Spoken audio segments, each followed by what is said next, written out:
Alright, back this month with another Boruto chapter, and this time, not only do we get a conclusion to a cliffhanger from the previous chapter, but we also finally get to see the ability of Sarada's mangekyou sharingan. So let's get into it. Before we get into this, please consider subscribing. It only takes a couple seconds and it really helps me out. Picking up from last chapter, Konohamaru is currently getting devoured by Matsuri, but Konohamaru still tries to convince her not to by saying, if you devour me, we won't be able to talk anymore. But this doesn't budge Matsuri.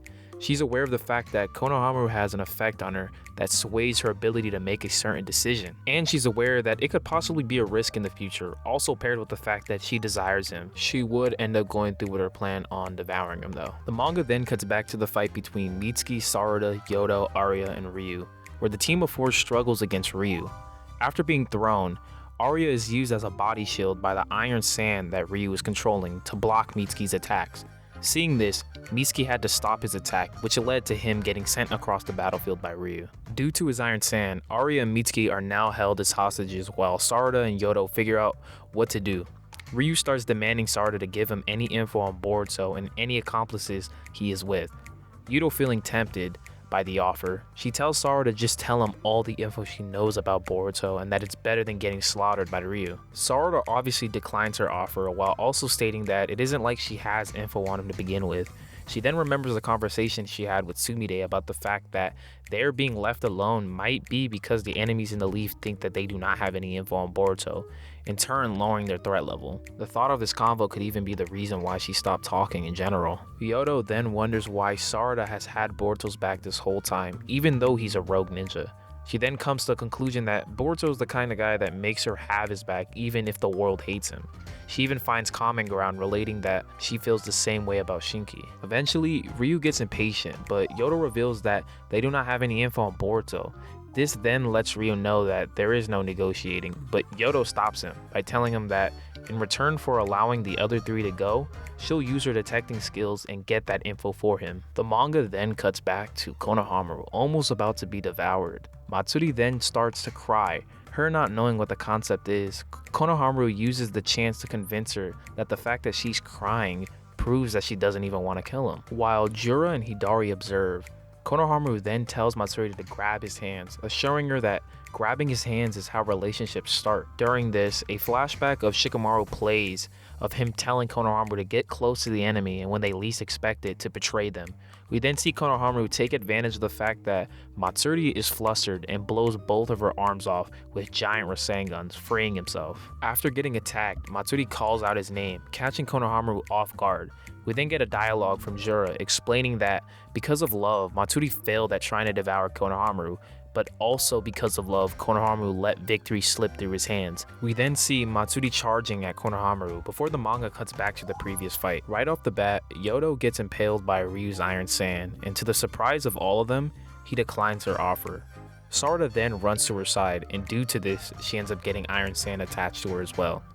Yodo, on her deathbed, then tells Sarada that she's been subconsciously letting the power she has inside of her rot away. She then reassures Sarada that it's okay to use her power for things other than the greater good, and that she's allowed to use it for the special person she holds dear. Suddenly, the sand on everyone starts to be forcefully removed, and a black hole possibly leading to another dimension opens up out of thin air and sucks all of the sand into it, freeing everyone, and the chapter finally ends with Sarada activating her mangekyou sharingan. Now, I think this chapter is definitely one of the better ones we've gotten.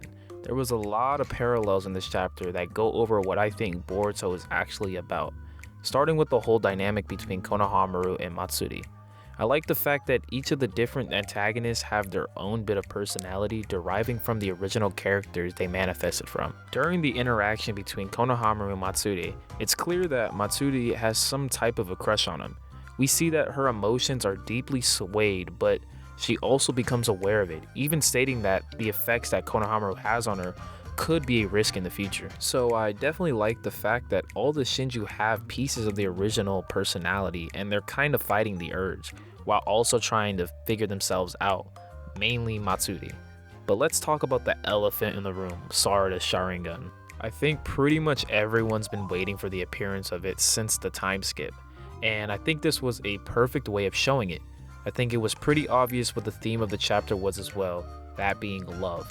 You could tell by the whole interaction with Konohamaru, Matsuri, and Yodo revealing how the same way Sarada feels about Boruto is the same way she feels about Shinki. You could also see the blatant parallel between the statement Jura gave about how Konohamaru and Matsuri both failed because of love, giving the sense that love is the downfall of a lot of people, while Sarada unlocked her mangekyou sharingan through love because of the way she felt about Boruto during pre-time skip. I think that's a neat parallel, but back to the mangekyou. I think the ability is different from Kamui, at least I hope it is, but I think she has the ability to suck up any object of her choosing, or even anything in general.